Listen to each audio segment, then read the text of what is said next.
have contributed to DAOs.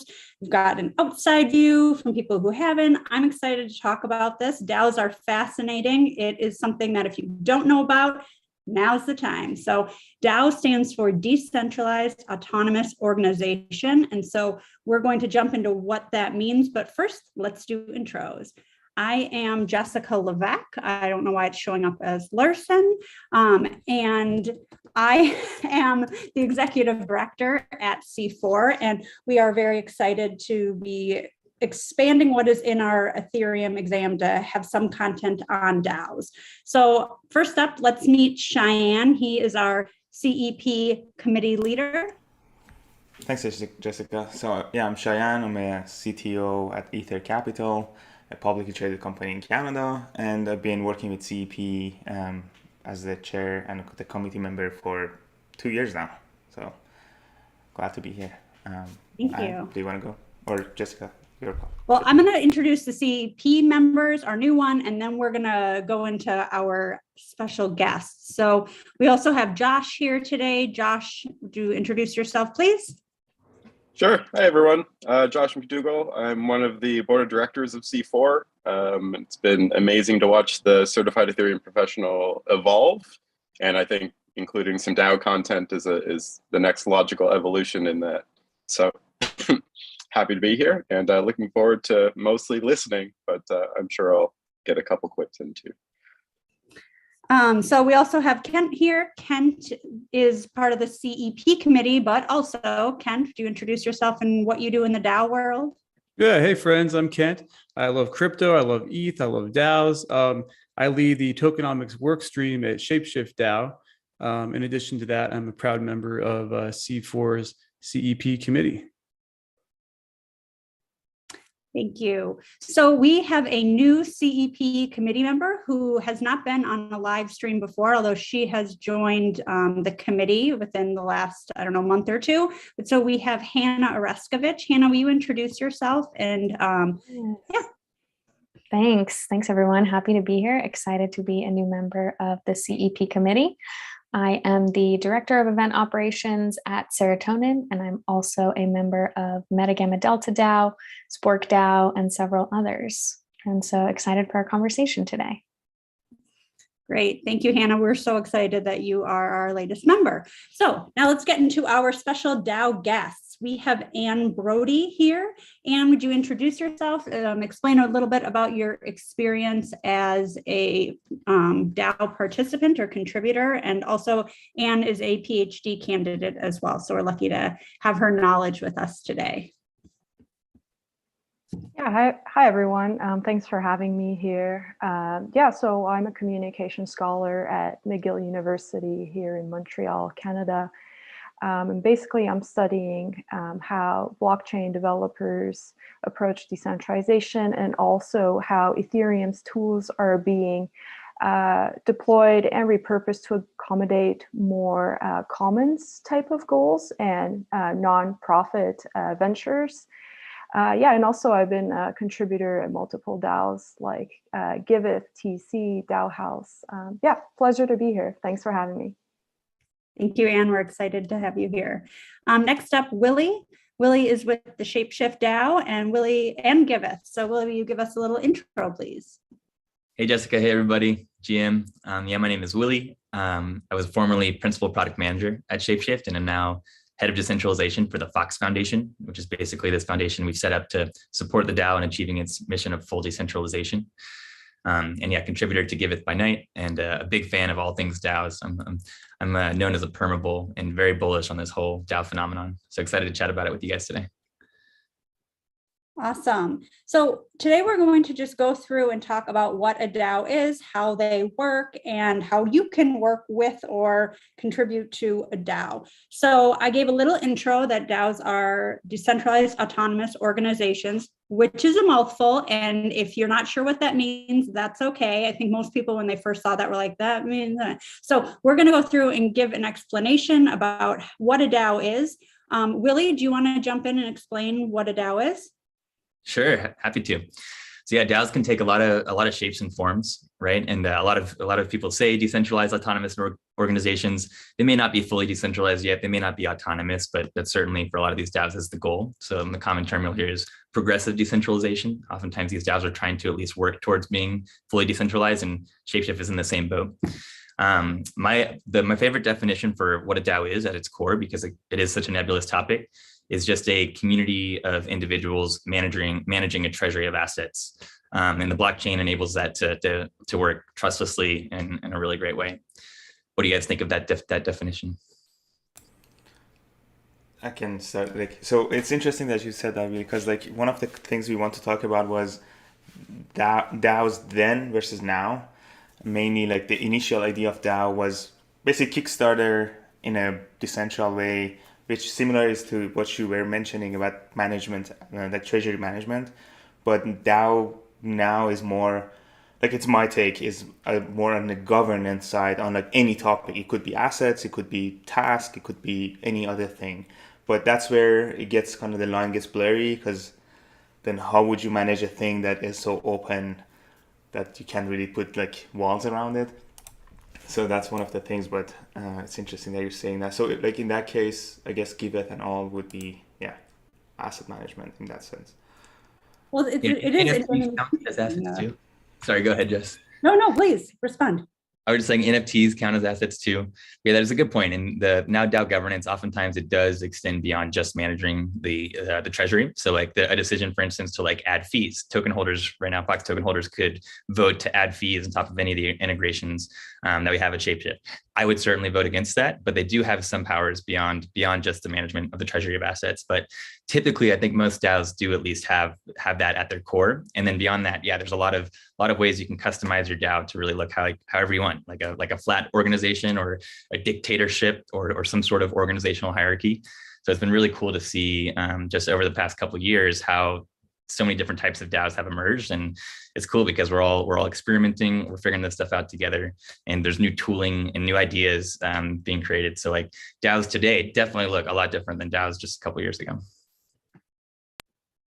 And do you have anything to add to that about DAOs then versus now, or how you would define a DAO? How would you explain what a DAO is? Anything like that? Yeah, so I think Willy gave a really great definition. I just want to add that there's also permission DAOs and permissionless DAOs. And so I've worked in both, and I see how the experience is very different from working more in a privatized DAO, and how the tools differ and how people interact and the meaning of collaboration. So I find that personally very interesting. And sorry, I should explain that permissionless DAO is a public DAO where anyone can enter and exit freely, and a permission DAO is more privatized, where certain channels are closed off, to members that usually vote you into those channels. Yep, that's a great way to explain it. So DAOs are new, they're different, but they've also been around for a while, but they're kind of blowing up right now. So if you're on Twitter and you type in #DAO, you're probably going to see a ton of different things. I don't know how many DAOs there are now, but it seems like they're popping up every day. There seems to be something new. But there are definitely pluses and minuses to any type of work paradigm. But the permissionless aspect of DAOs, I think, is fascinating and really changes, flips the script on what we've done historically with traditional work environments. So let's talk about some well-known DAOs. We talked about Shapeshift and how Shapeshift is progressively decentralizing because it used to be a company. We've talked a little bit about, did you mention Giveth, Willy? Ann, you mentioned some, but what are some other DAOs out there that either anyone's a part of or has heard about? Jump on in. Yeah, I love to show Giveth. Go ahead, Ken. I've talked a lot. I'll follow up. Oh, I'm just going to say MakerDAO is one of the ones leading the charge from the earlier days. They have a very effective approach of having a popular DeFi project and platform, but the governance decisions, in terms of fees and important knobs that they can play with with their actual platform all happens with decentralized governance. I feel like they're one of the ones that it's like they've been around for a while now, so you almost forget that they're a DAO, but they've certainly been leading that charge. And then on the flip side, you kind of see, or on a shorter term time basis, more recently, you've seen things like Constitution DAO just popping up in terms of like, hey, we're going to create a bespoke DAO for the explicit purpose of doing something. In that case, it was buying a copy of the Constitution. Unfortunately, that wasn't successful. And then you have, kind of a cool convergence more recently of things like Beats DAO. That's one that's gotten some interesting attention by doing like really cool sort of algorithmic NFTs. They have a really cool team. Their co-founder Jordan is a really cool guy. So yeah, there's so many. It's almost hard to keep track of all these. Yeah, there's really a DAO for everyone, right? Like whatever you're interested in, you can probably find a DAO that aligns well with your interests. So I love shilling Giveth because if you're interested in making the world a better place, which so many of us are, Giveth is a great community to be a part of. And it's really interesting to look at it both ways because, once you align on that vision for the community and you figure out your dank memes to let the world know, we're building the future of giving, right? And if you like that and you want to be a part of it, come get involved. And then people, lo and behold, they hear about you all around the world and then they come join the community. And if you have a good experience and they can start contributing, ideally earn some governance tokens, they'll stick around. And that's some of the magic of DAOs. So Giveth is one that I'm a big fan of. Shapeshift, obviously, those are my two favorites, but there's a ton of really cool projects out there. A lot of the top DeFi protocols are structured as DAOs. And that was something that actually turned Shapeshift on to like, wow, this is serious. This isn't just a fantasy. This is working, right? If you look at a lot of the top DeFi protocols, Uniswap and then SushiSwap and Balancer and Alchemix, Yearn, they are DAOs. And it's arguably the best structure for those organizations. So that was a big clue to us. There's a lot of great DeFi protocols if you're interested in that you can contribute to and get involved with.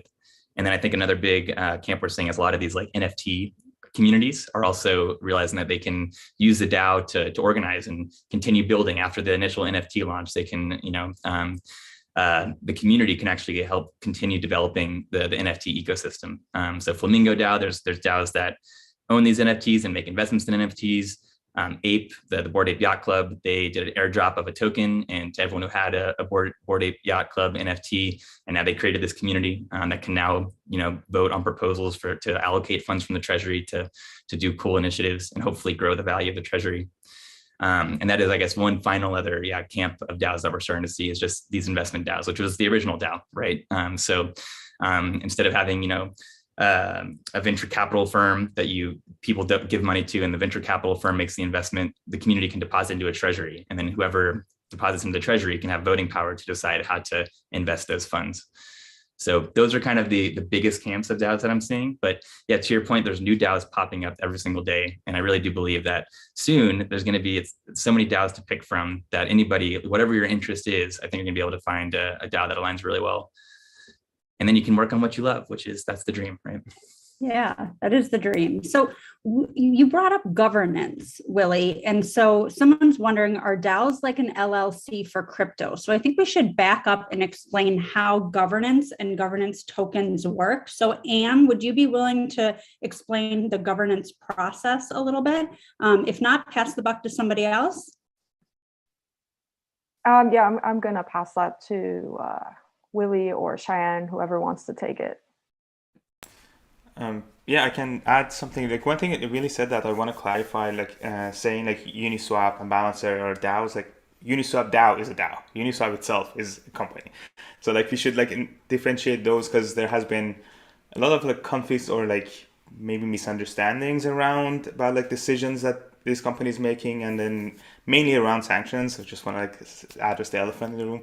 Mainly around that, there are a lot of these companies that, anyways, like move on from that. But the governance, so I'm not like necessarily an expert in this, but I did like on the theory and like analysis on that. I think maybe Kent and Willy that are working in the DAO like as a decentralization method, and Tokenomics might have more ideas. But at the end, idea goes back to the Satoshi's idea as like one CPU, one vote, and you want to expand that to like one token, one vote, or one NFT, one vote. Like you can extend it to like a lot of other things, and then based on one thing that Ann said, like permissionless DAOs, like it's like if you join a group and start working, for every day that you're working, you get like a token, and then at the end of the day, you have one vote for the future of that DAO. So that's kind of like a simplified version of it, but there is like a lot more going on. So if you guys want to like add to this.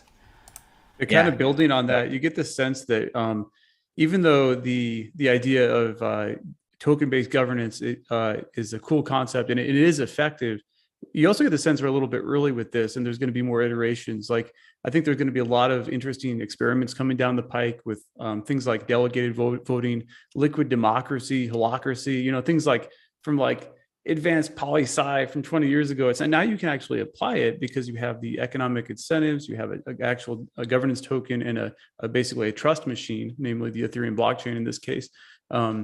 So, we've also seen examples where governance can go wrong, namely like, sort of hostile takeovers where a different entity will accumulate the majority of the tokens. So, I think we'll see iterations on this. Optimism just announced yesterday, they're doing something interesting whereby their governance consists of like a bicameral kind of structure where you have two houses, one is the token holders, but then one is like known people in the community. Whether or not that will work is just a matter of time. We'll have to wait and see. But I think it's, important to keep in mind that we're still early and there's going to be a lot of experiments along those lines. Mm-hmm. I think it's interesting if we can just stick on this topic for one more second too, just to compare LLC to DAOs, because I think it's an important question and it's something that still there's a lot of uncertainty around or confusion around. So I mean, an LLC is certainly a legally registered entity, right? And so when you register an LLC, then you are opting in to follow the regulations for whatever jurisdiction you registered in. You also have appointed officers who can, do things like move funds from the bank account. And then you have shareholders, right? And those shareholders are able to vote on governance for the LLC. But then they're oftentimes still trusting those officers and stuff to actually execute their will. And if they don't, then there's legal recourse, and the shareholders can sue the officers and everything, right? So that's how traditional LLCs work. With DAOs, anyone can create a DAO, right? You can go right now, if you have an Ethereum wallet, you can go deploy a DAO on the Ethereum blockchain, and it doesn't really exist in any jurisdiction, right? You can do it anonymously, or you can do it with, attached to your identity. But regardless, it's like it's not clear yet which jurisdiction's laws even apply to these DAOs. And I love the comments on governance earlier. Like governance right now, kind of in order for these the token holders or the community to be able to execute transactions on this treasury, there needs to be some method of doing that. And I think the best way or the most common way, at least, that DAOs have figured out to do this so far is with token voting, right? So you distribute your token in some shape or form, either an airdrop or to contributors, or as an incentive to use your product, like with liquidity mining. And then those token holders can vote. Right now, I think it's still pretty basic. So I totally agree that we're going to see these things evolve. Right now, like there's not a way to know if an individual is a unique person, right? And so if you just did quadratic voting and stuff, it could be easily gamed because someone could take 1 million tokens and send it to 1 million addresses, basically. So I do think that this is going to continue to evolve. But right now, the best form of governance we found is token voting.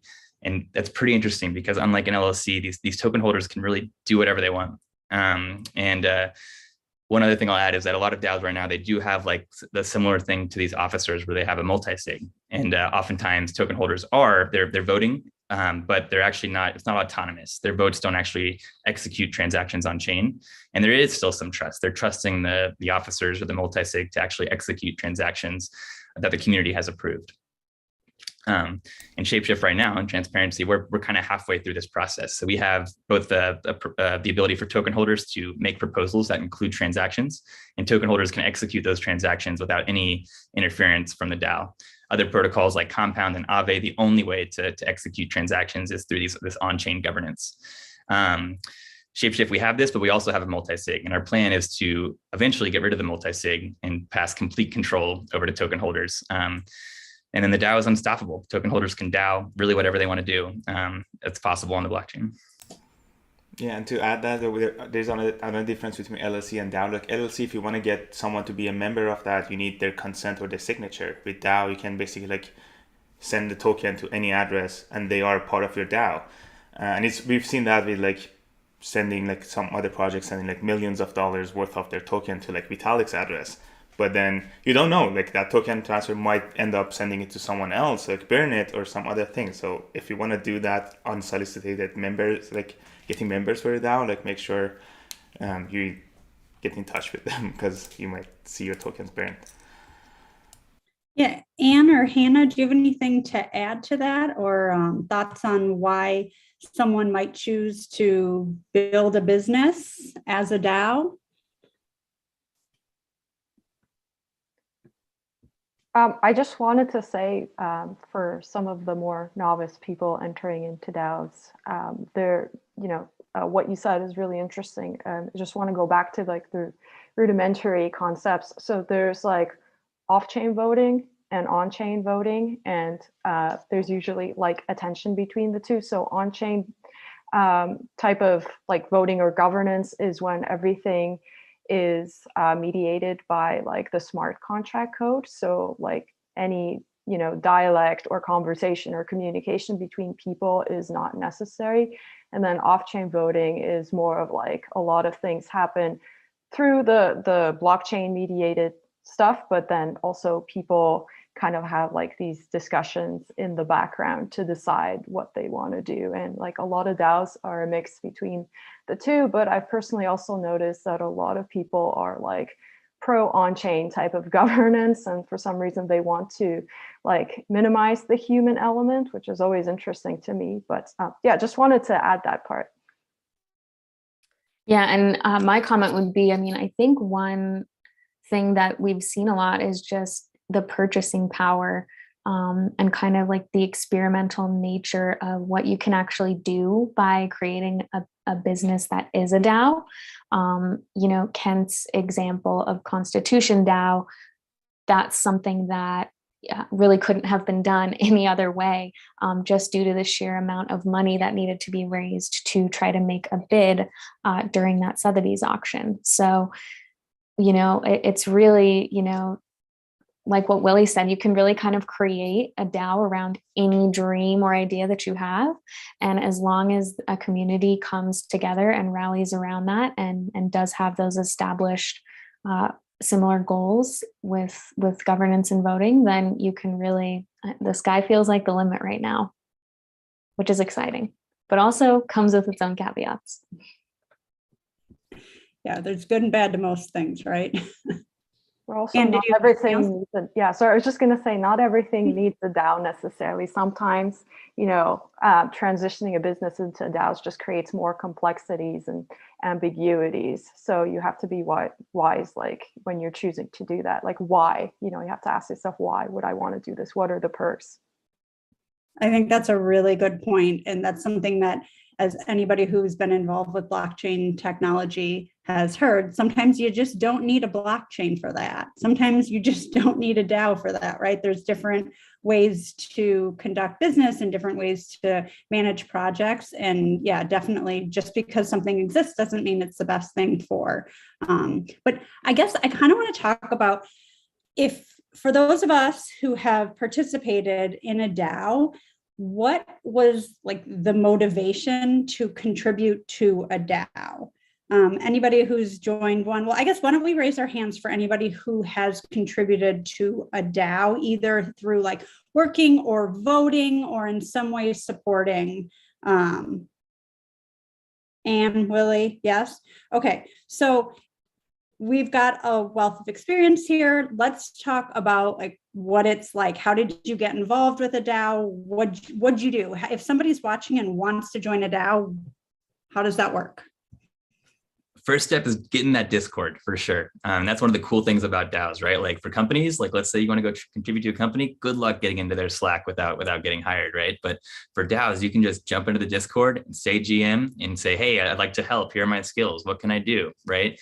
And that's pretty powerful. So first step is to just jump into the Discord. I think a lot of the reasons that people contribute to DAOs is the same reasons, similar to the reasons that they would contribute to a company. but it feels more like you're a startup founder, because you're in there in the early stages and stuff. Anybody, there's no titles or anything necessarily. There can be, but anyone can come in and with a great idea, right, and get support for it and execute it, and make a proposal and get funding for it. So it definitely, I feel like it's similar to the reason that somebody would want to join a startup or start a company, and you're getting ownership, right? If the DAO is rewarding you with the governance tokens, then you're getting actual ownership. So that's another reason that I feel like it feels a little bit more like contributing to a startup than just contributing to a normal company.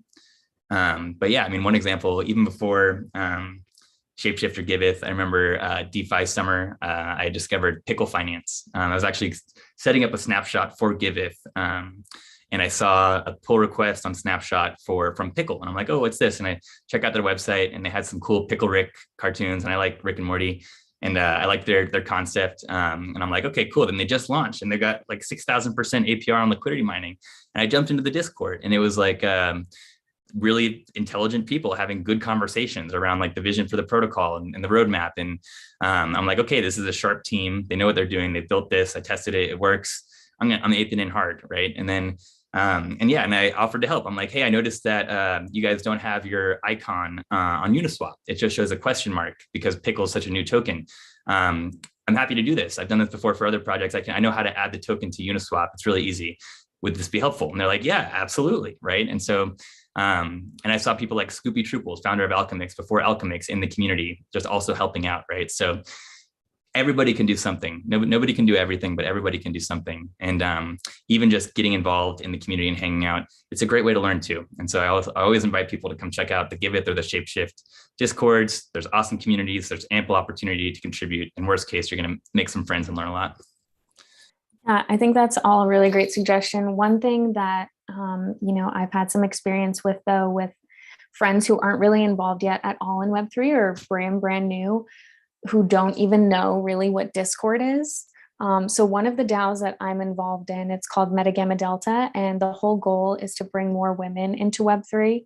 So what they actually offer is a weekly call. So you can just easily add the call to your calendar. You can join, you can learn a little more, you can chat with other people who are maybe just brand new before you hop into that Discord, before you join and kind of jump into all the things that are DAO. So if you're just so new to the space that like something like that even maybe seems a little overwhelming, look for the DAOs that exist to really just help onboard people generally into the space, because they typically offer a lot of easy tools and onboarding education to really just help you get started off the bat if you're brand new. It's a great point, Hannah. And I'm putting some of this information in the chat. So like Metagamma Delta, you can go to their website first if you're unfamiliar with Discord. And there's tons of different ways to do some research to figure out where to go to get involved. So that's a great point, Hannah. What about anyone else? How has anyone else joined a DAO, or why did you join a DAO? I just want to say, just to add to everything that's been said, that you don't need a resume, which, a lot of new people coming into DAOs are like, what? You don't care like about, my work experience. It's not to say that people don't care about your credentials. It's just to say that usually like whatever you've done and it's on your resume, people don't care about it. They care more about, are you value aligned with the mission and purpose of the DAO? And I find that very fascinating in relation to thinking about like the future of work. I agree that, and actually I started participating in the Shapeshift DAO without telling any of the people who I know. So at first I just started joining and did some different things. I didn't say who I was or what my day job is, anything like that. I just wanted to see how it worked, what to do. I didn't put a proposal in to be vote, but I like created something, started sending it around to just random people, and like it kind of rolled from there. But I love that point. You don't need to have any experience in the space. Other skills can be brought in to be useful. So just because you don't understand Web3 or blockchain technology doesn't mean that there isn't a place for you to join. And you don't have to have prior experience, because kind of like Willy's example, he said, here's what I can do. Do you want me to do it? They said yes. And it's like, oh, okay, you have this skill that we need. And so there's a lower barrier to entry than in other traditional workforces when you need to get that resume out and you need to get the cover letter and all of that. It's more like, here's what I can do and I'm proving it to you by doing it. Kind of building on what Ann was saying about the ethos and value alignment, it's hard to overestimate how cool this is. So like my own journey into Shapeshift DAO, I used to be at Centralized Shapeshift as head of R&D. So in a sense, it was kind of a more natural transition, even though I did take some time off in between. But ultimately, the reason I rejoined once it became a DAO is because I really believe in the values that Shapeshift has always advocated for and built towards. Permissionless finance, non-custodial finance, really important elements that I think will ultimately make crypto better and ultimately make the world a freer and more prosperous place. And the cool thing is, like, whatever your own values are, increasingly there is a DAO for that. We're seeing this Cambrian explosion of DAOs, and there's going to be many more coming down the pike. And it's a way to sort of like, it really hits everything you need. Like, so you can do something you want, something you like, and something you really believe in, and that's pretty phenomenal. Prior to DAOs, maybe the only way to do something you were passionate about, typically, in terms of like just wanting to make the world a better place, would work for a nonprofit or something. But DAOs are approaching things differently, and to be able to not just do work you enjoy, but actually work towards something that you really believe in, not just some corporate bullshit product, but something that's really cool is just incredible. And one thing I thought it's really good that we're adding on top of like each other's statements. So one thing you mentioned, the Cambrian explosion, I really want to see, it's true that like everything is becoming DAO, but we have to see which one of these DAOs actually start going out of the water and start walking. Because a lot of like the species back in the explosion, like they just died in the water and never came out. And we see a lot of these conflicts with like governments or decision jurisdictions. All these, we have to see which one actually evolve into the next stage. Because the DAOs we have, a lot of them are experimental. And one thing that I've noticed is there's a like being like it's open to like go to any, especially permissionless DAOs. You can enter, do whatever you want to do, but it's also a kind of Western look into like being entitled. Like a lot of like developing countries, they're coming and they have low confidence into how to start. That's why they start like introducing themselves. But just the idea that you don't even need to introduce yourself. You can be John Smith from Metaverse. Like no one cares about your name. But if you put more information there, you might get into some trouble later on, or someone identify you. All those, like just that idea is not out there. It's not an international idea that you can be anonymous on internet. Which is an interesting thing I noticed when I was talking to some people about joining a DAO, and they were all confused about like how to introduce themselves. And it's interesting that is a question. The first question is like, where should I or how should I introduce myself? And I don't think that's a problem in LLCs because you need resume, you need that. There's another barrier. This is more confusion, and that's why the onboarding, all like I know Jessica, Willy, and Ann, like they work on like onboarding documents to the DAOs, and those are really helpful, and it's on the DAO side to provide that, to be more open to like new members. Yeah, for sure. Let's talk a little bit about like how would you enter a DAO? So we've talked a little bit about it, but like how do you know if it's a good DAO to join? So we brought up ethics, but like what are you looking for if you're considering joining a DAO? Where do you go? What do you do to kind of evaluate if it is the right fit for you? Yeah, I'd say, the Discord is a great place to just see kind of informal chat and stuff. But if you want more of a formal discussion, less noisy, you can always check out the forum. Most DAOs have a forum where they discuss ideas before they go up for actual proposal. So a lot of really great discussion in the forum. And this is, again, great diligence if you're like planning to join a DAO, or if you're just like speculating and you want to figure out a good DAO to place a bet on. It's pretty cool that you can just go right into their Discord, their forum, and their governance, and see what proposals they have active, what proposals they've recently passed. And I think that's a great way to see if a DAO would be a good fit for you. At Shapeshift and at a lot of other DAOs, as they scale, they also have work streams. So we have these sub DAOs. And so if you know you're passionate about product or engineering or marketing, you can also join those either those categories in the forum and see the discussion or in the Discord. And a lot of these work streams often have public meetings too. And that's one of my favorite things about DAO life, DAO Shapeshift versus centralized Shapeshift, is just all the transparency and openness. Before, everything was very closed, and we were very secretive. We were in Slack. We had a lot of great discussions in Slack, but it was a big barrier between the internal employees and the broader community of users and the broader crypto community. And we never talked about stuff until we launched it. So I'd be at these conferences and I couldn't talk about the cool stuff we were building because it was top secret. Now everything's public. And one of the cool things about that is that you can just join these meetings every day. There's public meetings in the Discord that different work streams are offering. And so, yeah, I definitely invite anybody who's interested to come check out some of these public meetings. And and if and then as soon as you have an idea, don't wait for permission, or don't wait for someone to ask you to help out, right? Because that might never happen. But if you offer to contribute, that's a great way. Or if you just DAO it, just do something that adds value, like you did, Jess, and then say, hey, what do you guys think of this, right? And people will notice. And one thing I always say is that if you are adding significant or meaningful value to a DAO and you're not getting rewarded, the DAO is doing something wrong. So ideally, if you're contributing and adding value, DAOs should be rewarding their community for doing that, ideally with governance tokens and ownership. Yeah, let's move from that. Let's continue that, talking about the tokenomics, governance tokens, and how tokens play a role and what the tokenomics are. Somebody asked in the chat, how is the tokenomics different for DAOs? Kent is a tokenomics workstream leader the tokenomics workstream leader for Shapeshift DAO. So Kent, do you want to talk a little bit about how tokenomics works in a DAO, and specifically how it works in Shapeshift DAO, and just give us a little background?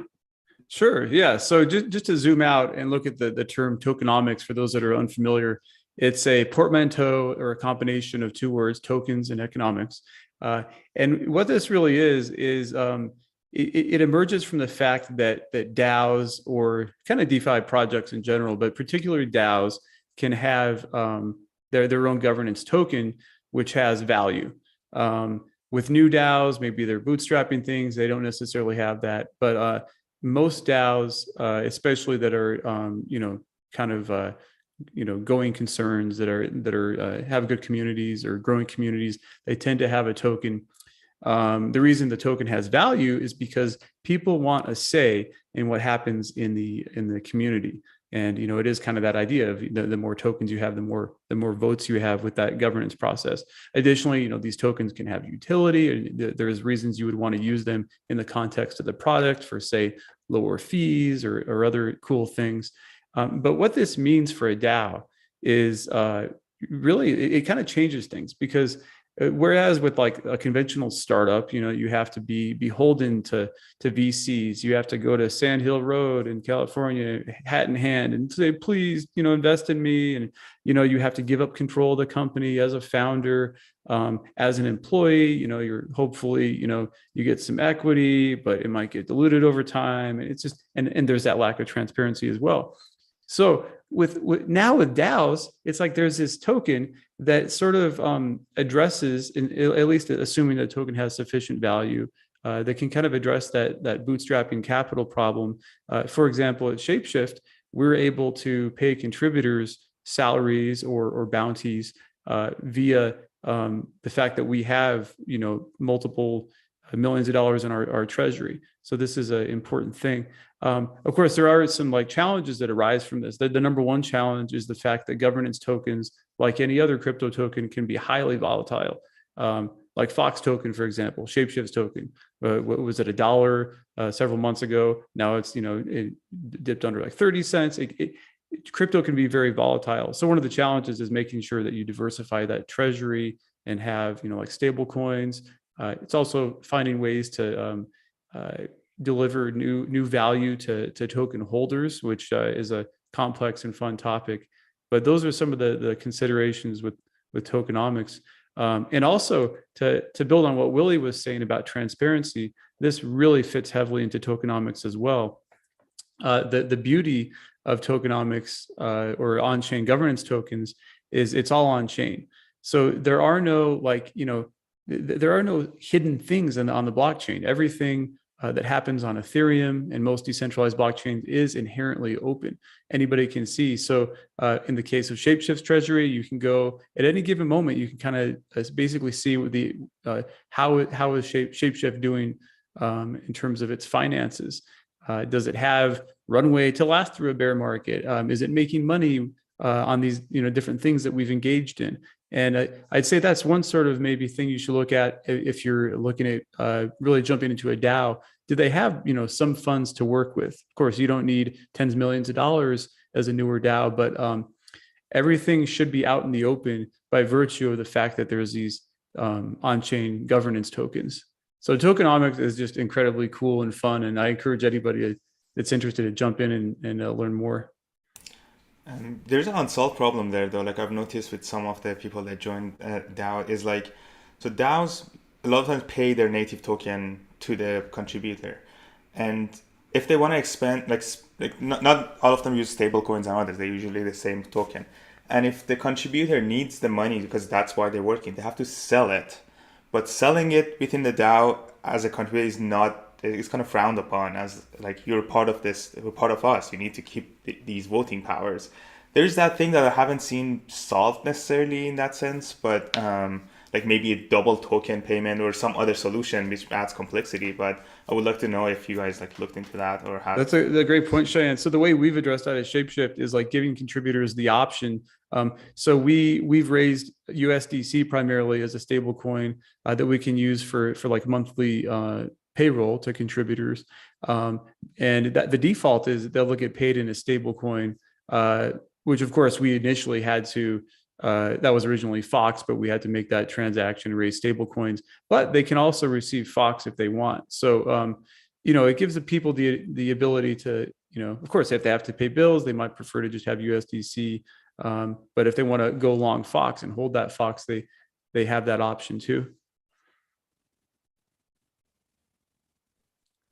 Yeah, has anyone been paid in a token, like a token from a non-stable coin token from a DAO before? And what was that like? I mean, I have. Ann, Hannah, anybody else? Thoughts on that?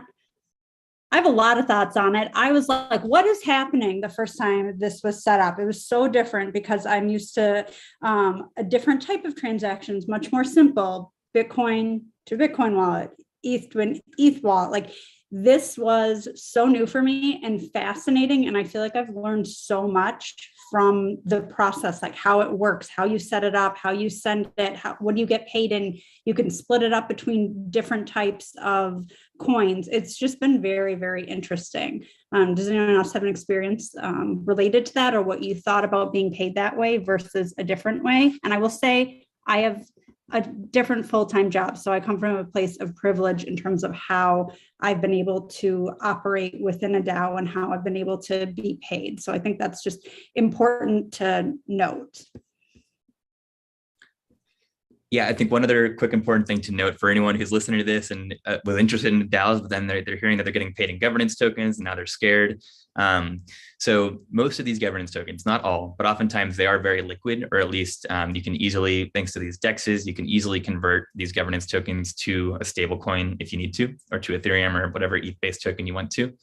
There's also tools like Opolis. So a lot of contributors at Shapeshift DAO use something called Opolis, where you can get paid in crypto and receive fiat in your bank account. So and Opolis handles that. They take some, I get paid through Opolis, and every month they take some of my paycheck out and pay taxes up front and stuff, so I don't have to worry about that. And I'm hopeful that these types of tools will continue evolving and improving so that it is, feels just like getting paid through Gusto to get paid through crypto. But yeah, so for Shapeshift, I do think it makes a lot of sense if your DAO can give contributors the option, knowing that probably they have bills to pay. And if you are paying them in your governance token, that's going to create sell pressure for your governance token. If you're generating revenues, or if you have the ability to pay in stable coins, then, or at least give them the option to opt in, I think that's a pretty great way to ensure that I don't think we have a lot of contributors who are opting into getting paid Fox and then selling the Fox. And if you can pay Fox and you have confidence that these contributors are going to hold the Fox and use it to vote on governance proposals, that's great, right? And it's important to get your tokens out to your community members, the people that you want to own the community and the ecosystem. Yeah, one of the ways to get paid through a DAO is by bounties. Can someone explain how bounties work? Anyone? Yeah, bounties are basically a way that you can post. Let's say something needs to get done. Let's say a DAO says, "All right, well, we need to add a dancing hamster to the homepage, and it has to be really cool, and we'll make an NFT out of it." So you could create a dancing NFT hamster bounty whereby anybody could take that. So it's sort of it's a nice move towards building a more open community. It's not like you're assigning the dancing hamster NFT to somebody on the marketing or design team, although you could do that. It's more like okay, hey, anybody who wants to do this, here's the specs, and whoever does this first will receive compensation, and typically that compensation is in the form of the governance token, although it could be USDC or it could be a stable coin too. But it's a little bit similar to like bounties in the developer world that have been around for a long time. But in the context of a DAO, these can be very effective for getting things done. Mm-hmm. Yeah, absolutely. We had another question in the chat. It said, is there a security discussion being had about malicious DAOs coming together? I haven't heard about this. Anybody have thoughts on this?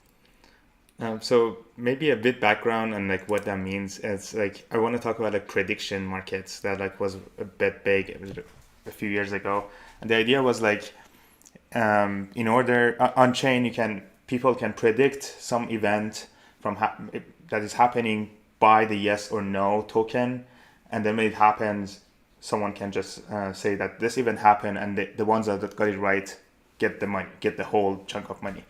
And there was this idea called assassination market that like someone can predict, instead of predict putting a pool of money and like doing something bad, and that would basically act like as a bounty for the people that want to get that, for that to happen. So I feel like that's some background like that is needed to like see how DAOs and these kind of freedom tools can be used for bad and malicious intent. So yeah, I know like Willy also like had a smile when you asked this question. So I'm not sure if he has like some ideas on that, but this background was really interesting to me. Sorry, I get distracted. One thing about DAO world is I'm always getting pinged in Discord, so I apologize. But yeah, I do. I was thinking back to what Hannah said earlier, that DAOs can be for good or for bad, right? It's just a tool, and just because something is a DAO doesn't mean it's good. You could create a really bad DAO. You could create a DAO whose mission is to assassinate somebody. It's like a common fear, right? And so it is scary. But ultimately, I think it's people have been able to organize in different ways for years, right? And we should the better tools that we have to organize, the better we can coordinate. And I believe that people are overall good. So and I think we've proven that throughout history, right? That more people are interested in doing good than just like evil people out there. So I'm optimistic that the good doers of the world and stuff will be able to coordinate, slay Moloch. And but it is inevitable. There's going to be some really, really interesting, hard to predict stuff that happens with these DAOs, because it is something that just wasn't possible before, and it unlocks a lot of possibilities. And they're unstoppable. That's the craziest thing, is like nobody can stop these DAOs, right? Like they can do anything on chain they want to, and you cannot stop them. You can try and go after some of the individuals and stuff, but a lot of these DAOs have hundreds, if not thousands, of people who are voting on these proposals all around the world. And without stopping the Ethereum blockchain, for DAOs that are truly autonomous and can just execute these transactions on chain, they are unstoppable, and they can DAO what they want. So yeah, just encourage everybody who's listening and scared about that to go support the good DAOs, so that the good outweighs the bad. So Willy, what you just said is something we wanted to talk about, which is, so you're being pinged on Discord, you're doing like 20 things at once, right? Which I think is one of the challenges in working in a virtual world, and maybe with DAOs and maybe with multiple DAOs, and there's a lot to keep up with. And I think this is true of any kind of like digital workspace, but has anyone else experienced the same thing, either with lots of messages coming in on Discord or having a hard time keeping up with all of the different things? And like, if that is an issue for you, how have you managed that to make sure that you also have a work-life balance?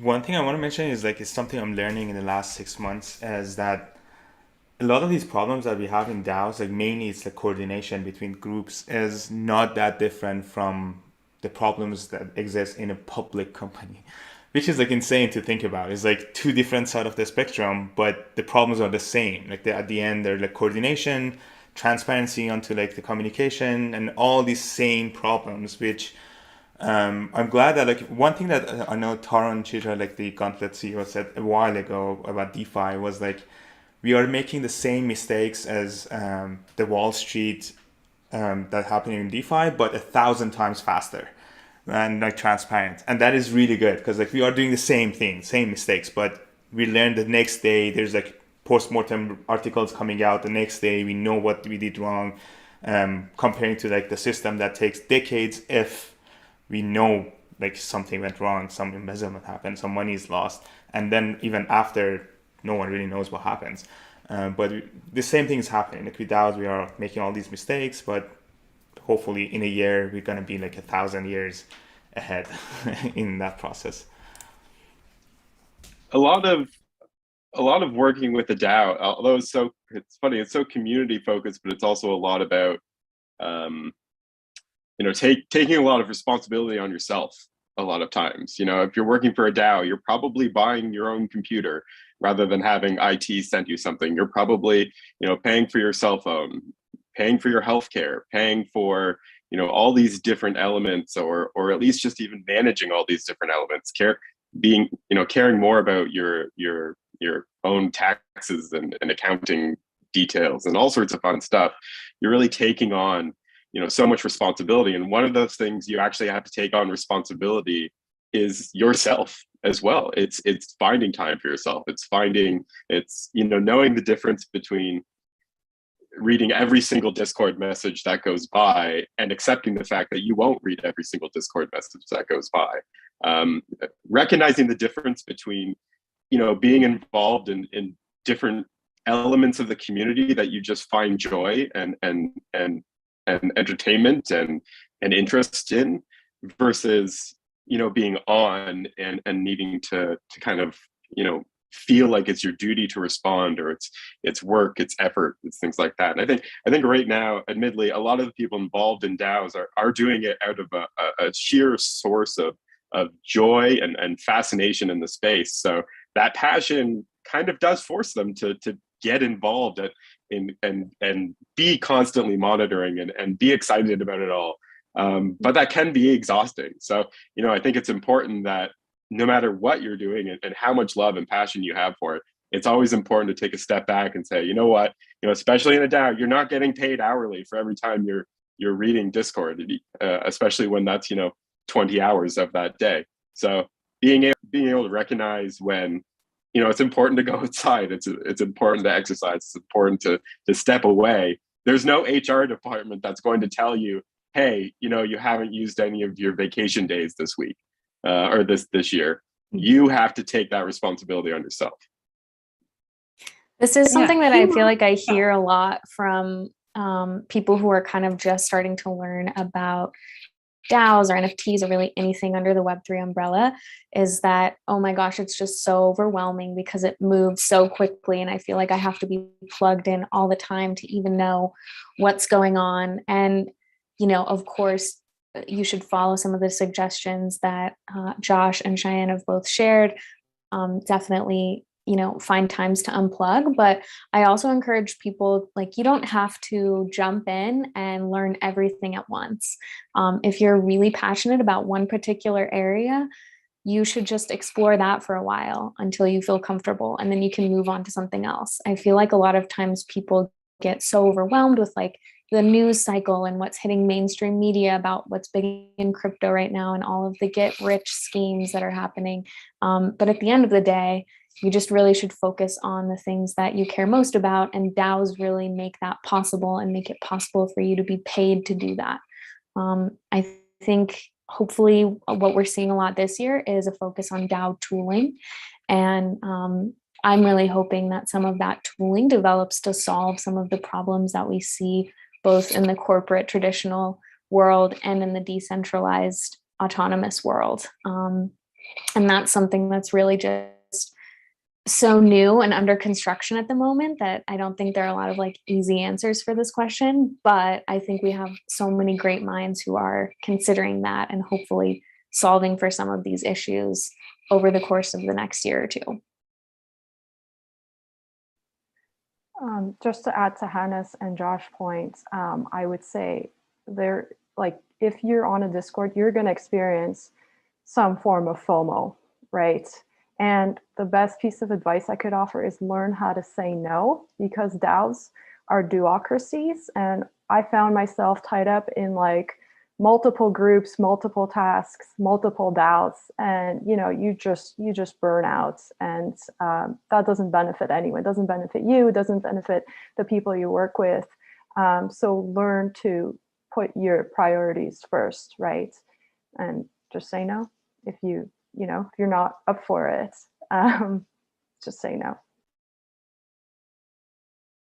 Really good advice. Yeah, I think I love that advice and it's something I need to work on myself, saying no. But yeah, it's, it just switches the responsibility. Like Josh was saying, like it's up to you, like you're saying, and it's up to you to say no. And there's power in that as well, right? If you can get good at that, it is empowering because you can really choose how much do you want to contribute, right? And obviously you shouldn't commit to stuff and then not contribute, but it's up to you to decide how much effort you want to put in.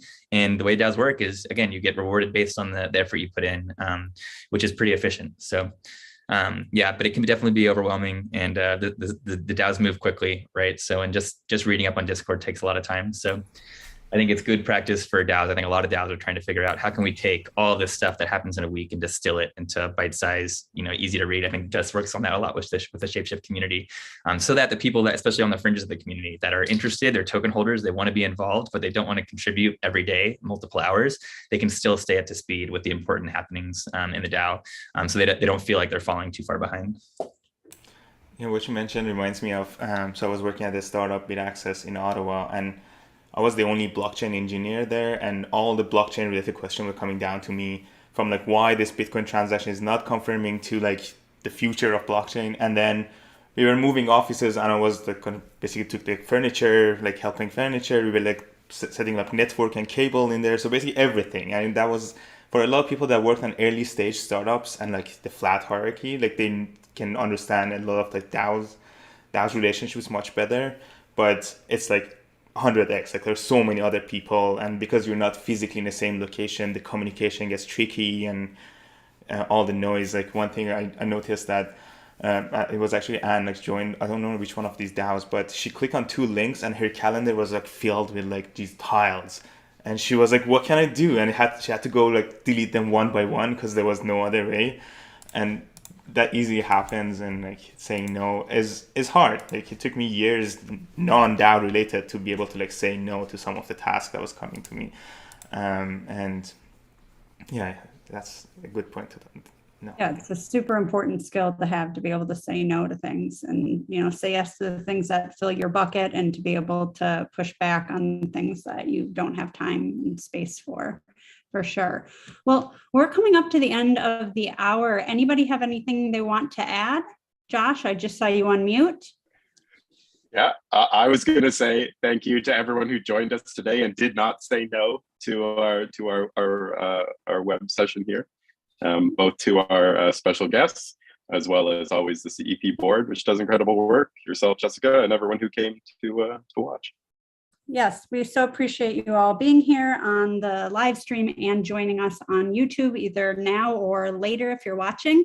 And I want to let you all know that we are not done talking about DAOs. We're continuing this next week, same time, same place, the May 4th at 12 Eastern, and we'll be talking about DAO tooling. We'll have Josh from Opolis, we'll have T. Wells from One Hive, and Leon from Secret DAO, and we're going to be talking about all things tooling, onboarding, kind of HR stuff, some of the pain points, privacy, salaries, payments, that kind of a thing. So we hope to see you next week. So thank you all for joining, and take care. Thank May you. 4th be with us. Yes, May the 4th. Love it. All right. Bye, everyone. Take care, everyone. Bye.